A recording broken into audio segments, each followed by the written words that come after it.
Hey, hello and welcome to Comfort Legacies with Faye Michelle. Today we have our lovely guest, Miss Lila, and we're going to talk to her about her journey through her PhD program. Because you know what happens ultimately when you get that PhD, you're going to be writing that book. So tell us a little bit about yourself. Yes. Oh my goodness. It's so telling that we're talking about this today because I've definitely had like a interesting PhD journey, but I think every single person who's decided to start that has had that. So just a little bit background about me. I'm Lila Talks, and my main background is in consulting. I consult for the federal government. I'm based in Washington, D.C., and I just love always being challenged. I love learning. I'm always that type of person or friend that's always doing a new thing. Like they call you up, like, what are you doing now? Right? Oh, I'm certified. What? Yeah. And it's just like, I just enjoy life and I just love expanding my mind. And so I'm going to school at Virginia Tech. And I just went to a Virginia Tech alumni. I got my MBA there. And my professor said, a previous professor was like, oh, we have this new program. You should check it out. At the time, which was like 3 years ago, I had no interest in getting a PhD. If anything, I was like, yeah, I'll do that like down the road when I retire. I could just chill. It'd be a cushy like job. So I thought. And he's like, no, just check it out, see if you like it. And so this is my mindset, folks. I'm like, I'll go for it 100%. If God wants me to do it, and if there's something in the universe that says it's supposed to happen, it's supposed to happen. So I applied. 2 weeks later, I got in. And boom, I'm in a program. And unfortunately, whether it's good or bad, I don't know anyone else who's gone through the PhD journey. So I didn't even have an idea of what it means. I knew it was going to be hard. I knew that it was going to be, challenging. But the academic environment, the culture, the rigor in the classes is way, I was like, oh, 2 times harder than MBA classes. No, it's a completely different animal. So I guess if I knew what I know now, I probably, to be honest, wouldn't be doing it. But it's okay because it has really empowered me to hone in on what my passions are, like what are my interests. What I love about getting a PhD is that if you have, it's research questions. It's like questions about the environment. Like, why are people mean? And you're like, well, it could be based on their motivation, could be their upbringing, could be all these different things. So my PhD is in business. I'm focusing on entrepreneurship. I look at personalities and behavior and just human characteristics and how that influences their outcomes, whether it be investors' decision-making to bring them on, anything related to that. And then I'm really passionate as an activist in gender and race relations. So I also like to see, well, when we put in gender and we put in race, as far as in that, in a particular study, what happens? Do the same things happen, or does something change there regarding stereotypes and like subconscious biases? So yeah, I know that was a lot, but just want to give you a full picture. Well, that concludes the interview. No.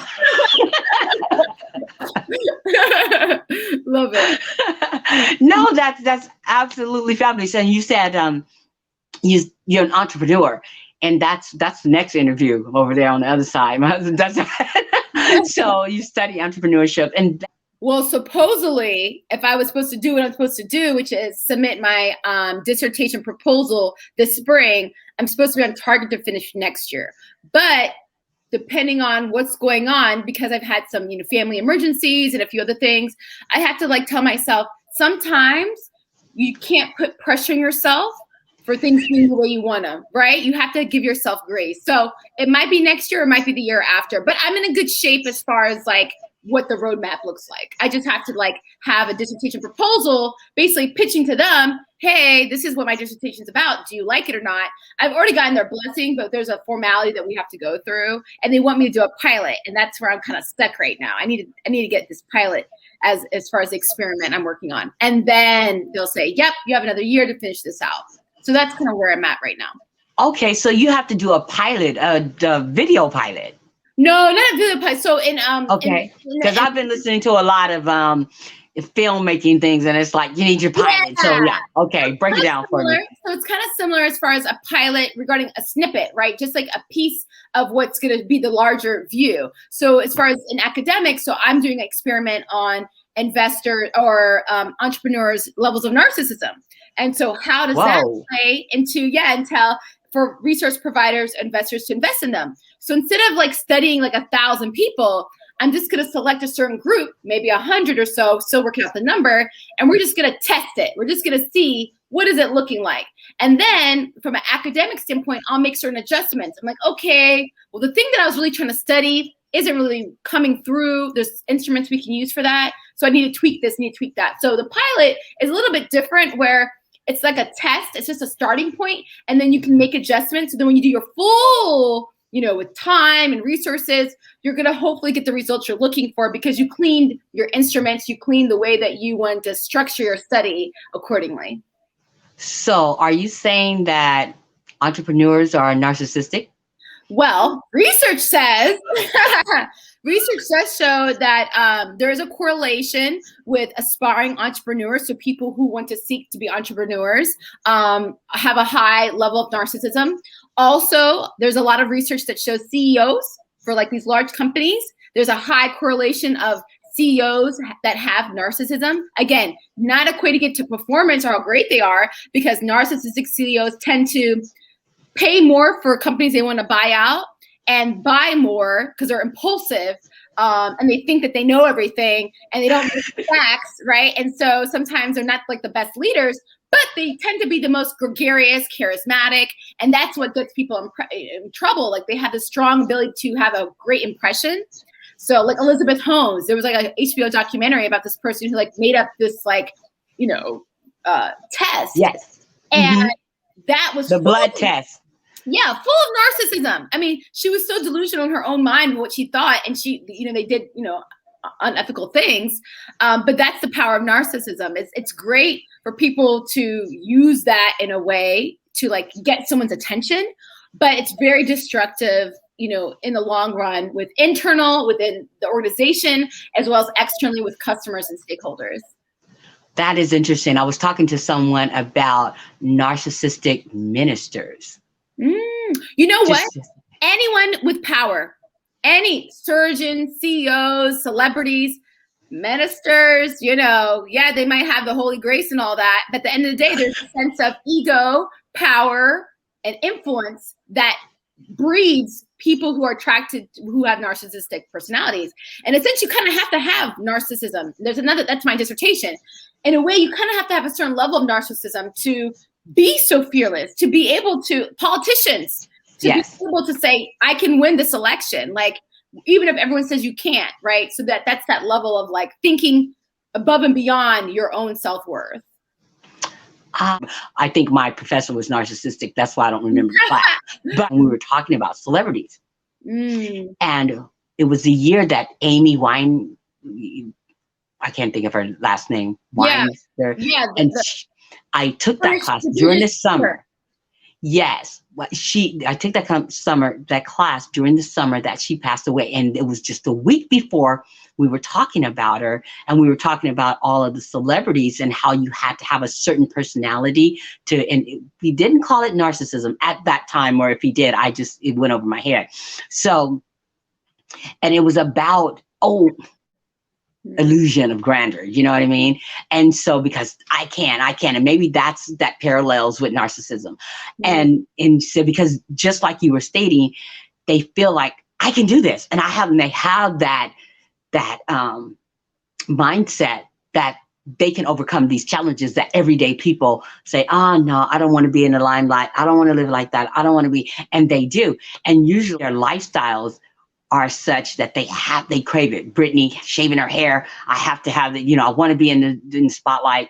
And, of course, drugs play a role in it. And they usually end up in some type of fatality in life or whatever. And I'll be darned, there was the next week that Amy passed away because of her situation. And so I never really forgot that until you mentioned that narcissism. You have to have a little bit of narcissism to want to be out there and to want to have that camera in your face. Absolutely. And I hope I'm not being narcissistic by doing this little show. Well, there's been studies to show levels of narcissism related to like Instagram and like how many people show themselves, which is the point I think of Instagram, versus showing images of like objects right? Yes. So that's kind of an indication of potentially someone's levels of narcissism, which I don't agree, because like if your page is about you, you would put you.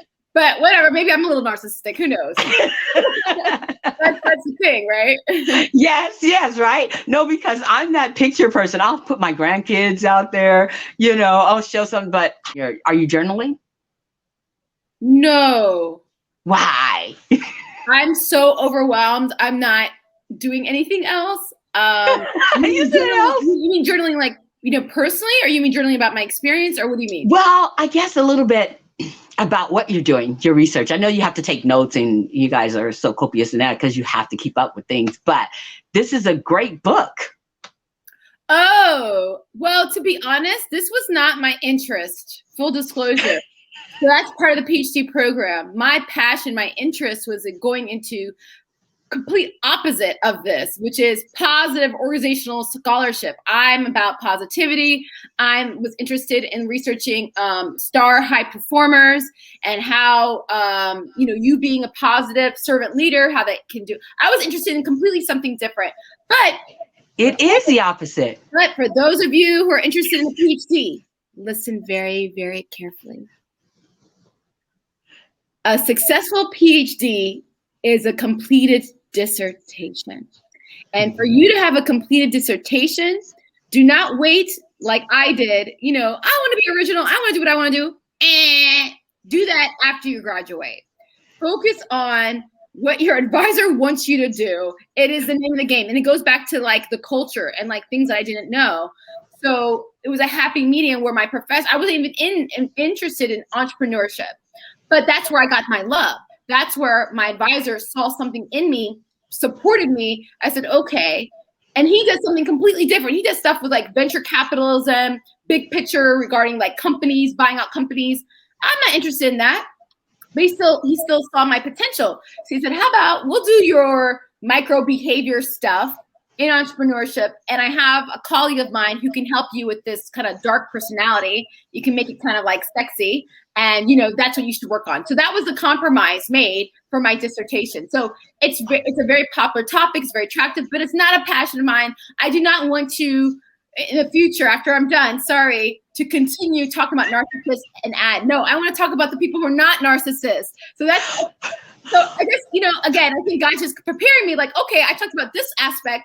And then when I finish, I can talk about the other aspect. And I do want to write a book. That is my goal, is to talk about the positive and negatives of these different personalities. And so it'll be a little bit more holistic and hopefully more positive and more talking about altruism. Like that's my passion, like giving to others and how that's so rewarding from a holistic mindset, as well as to like providing good to the society. So yeah, that's kind of like my part of my PhD story. But see, that works so well with the opposite, because like you said, you'll have these studies and experience to know the difference between the two. I would hate to think that you would go into your holistic and altruism sector and not know the opposite side. Yeah. So now you know exactly what it is and what it's not. That's what I'm telling myself, and I think it's working. I think yeah. It sounds better when you say it. So I'm believing it more. No, absolutely. Yeah. I can see it. I mean, really. So if you have the knowledge of the opposite side, I can respect that a whole lot more, even though you're going into a holistic area and trying to be positive. Well, you have to know something about the negative to know that it's positive. Yeah, you know what I'm saying? Yes, which makes total sense. So that's what I was saying. She was like, wow, that's bad. I'm sorry, that was my narcissism. But no, it's very valid. Thank you so much. I appreciate it. Yeah, I mean, I respect that, because what if I flip and I don't fit that total picture of my altruistic behaviors aren't measuring up? Maybe you could help me and say, well, look, this person has been known to do it this way, and maybe that's not such a good way. And you're doing it this way. Maybe you can meet halfway in the middle, like you were saying about your professor or something. But you have to know something about the opposite side. Yeah. So That's my standpoint. So I think that no matter whether you like it or not, I think that it's a great avenue to get you to where you're going on your journey. Thank you. And so, and when you write about it, you will definitely have the content that you need to reach us all. This old people. Oh, don't say that. Hopefully. Yeah. Well, let's say our baby boomers. I should call it Zoomers, but yeah. So yeah, that's kind of how it. I think the experience really matters, and your positivity, yeah, that comes across really good. Oh, really good, really good. So yeah, I'm gonna be first in line for the book, and because I have interviewed you, I'm gonna be that narcissistic person. Oh, I know her.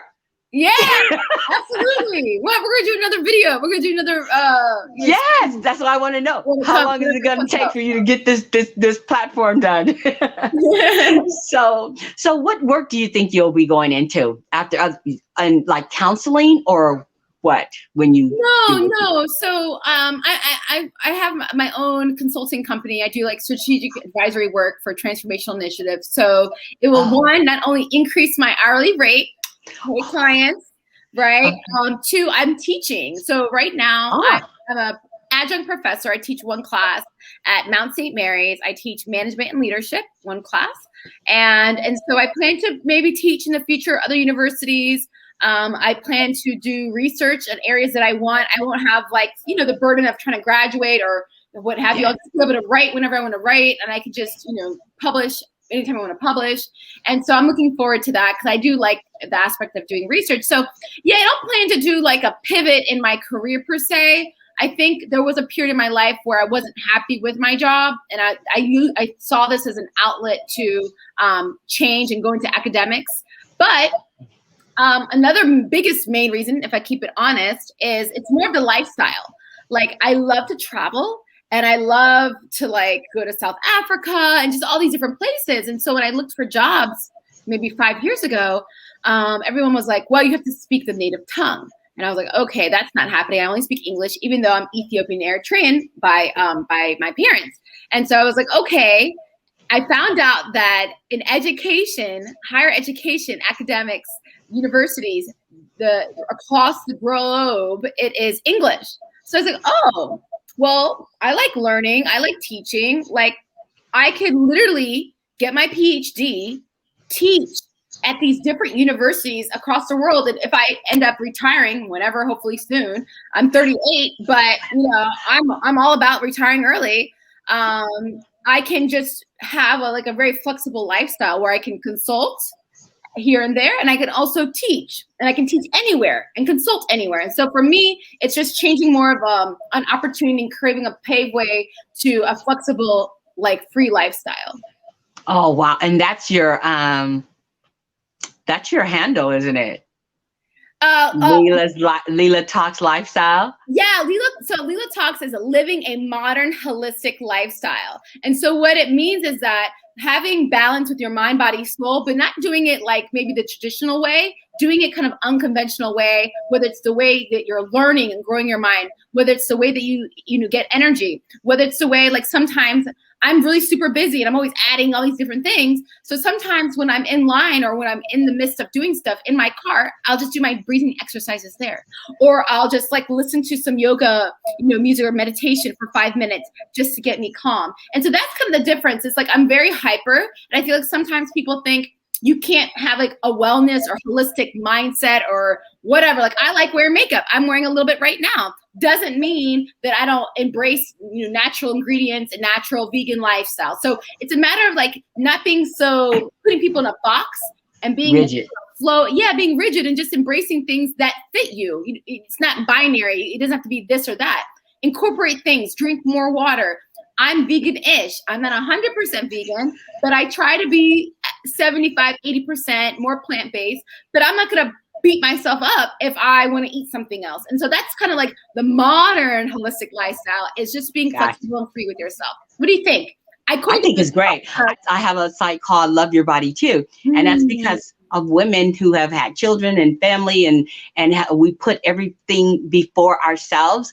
I love it. Now it's all coming together with this time that we've had down from COVID, that I can incorporate it into everything else that I'm doing.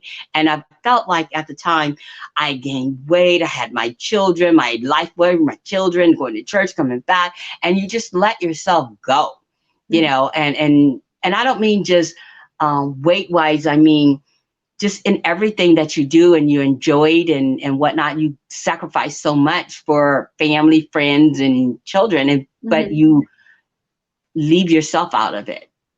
Everything can be, you know, just pushed aside for you in order to help the next person. And so it came to me, just love your body too. Yeah. You love everybody else. Love your body also. And that's mind, body, and soul, like you're saying. So yeah, I'm right there with you. So it's so funny. So on Clubhouse, which is a very popular social media app where you talk about voice and have these rooms, I actually hosted a room about body shaming and overcoming that and gaining self-confidence, because whether it's family, culturally, society, romantic partners, people put a lot of pressure on us women, and we're so beautiful regardless of what we look and what our size is. And it's amazing how many times people try to place and project whatever their insecurities are on you, and not see you and love you for who you are, but have this vision of what they want.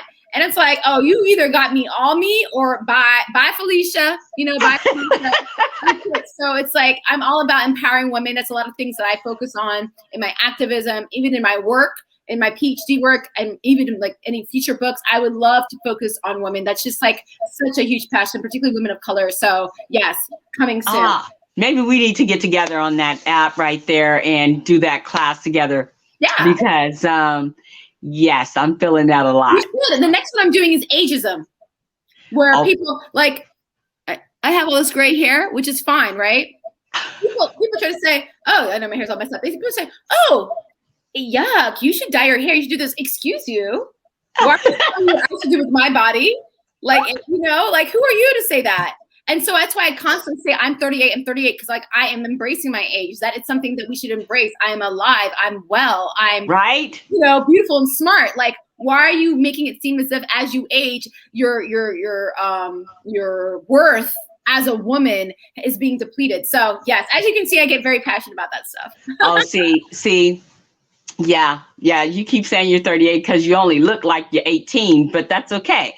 That's all right. I moisturize. That's why I'm so shiny. I moisturize. That's all right. That's all right. You know, it works so well. So I have just enjoyed and loved this conversation so much. And I can go on. And when you're getting that PhD, you're getting that book done, yeah, we're definitely going to have to come back because you're a walking book yourself. So, yeah, absolutely. We all have our stories in us, right? So I know you said, well, why do you want to interview me? I don't have a book, because every PhD student, they're going to have a book. Yeah. So I want to know your journey, because this is just the start. And so that's why I think everybody has a book. So I'm getting yours first before you even started before you put paper to pen, you know?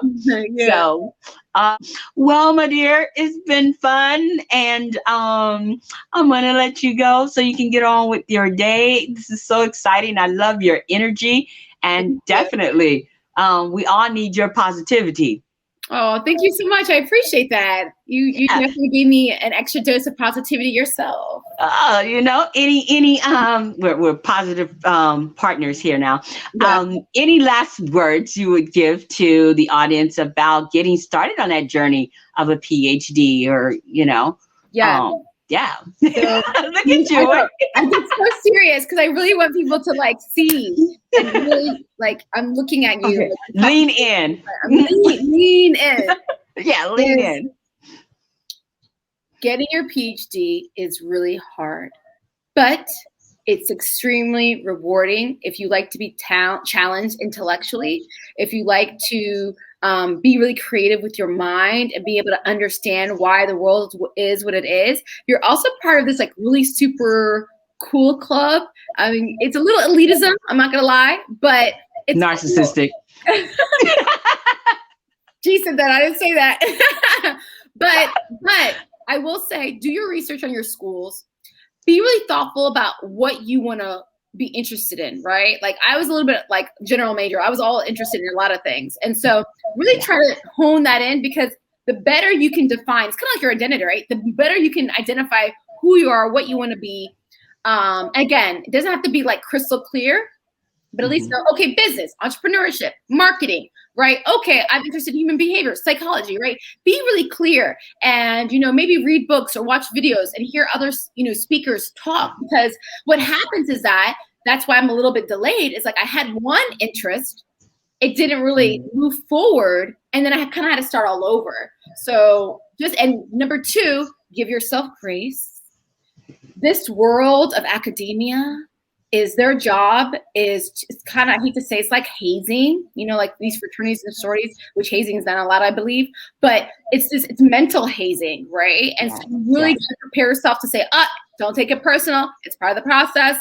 And say, trying to make me better, even though this is so painful, and they're really mean, and they're not being objective, and they're saying that mean things to me. That happens. If you talk to anyone, everyone's experienced it. And so I guess it's like the rite of passage. I don't think it's right, to be honest. I think that it needs to change. And when I get to be at that level, I will hopefully be a change agent for positivity, because I am motivated by positive reinforcement, not negative reinforcement. But hey, that is what it is. So go for it, but be honest with the time commitment that you have. Like I was so not in the real world in my house. I even became vitamin D deficient because I was not receiving sun. Like it's real out here in these, library streets. Library lanes. Right. So really be thoughtful and okay, is this the right time? Am I going to be able to dedicate XYZ amount of time and hours? But if you can do all those things, I think, again, it's hard because I'm in it now. So you're talking to someone who's in the war. You got to ask somebody about after the war, how it happened. But it's been a hard journey. It's given me so much more self-confidence that I can conquer anything, because I've gone through this mental drain in addition to still working. And so I pat myself on the back. Good job, Lila. And, just do the best that you can. Don't allow perfectionism or imposter syndrome wear you down, and just go for it. That's awesome. Well, thank you so much for being here. And I have enjoyed you, and I'm sure all of our guests have enjoyed you, and we will look to have you back. So thank you. Legacies. Yay. Thank you. And bye for now. Okay. Bye.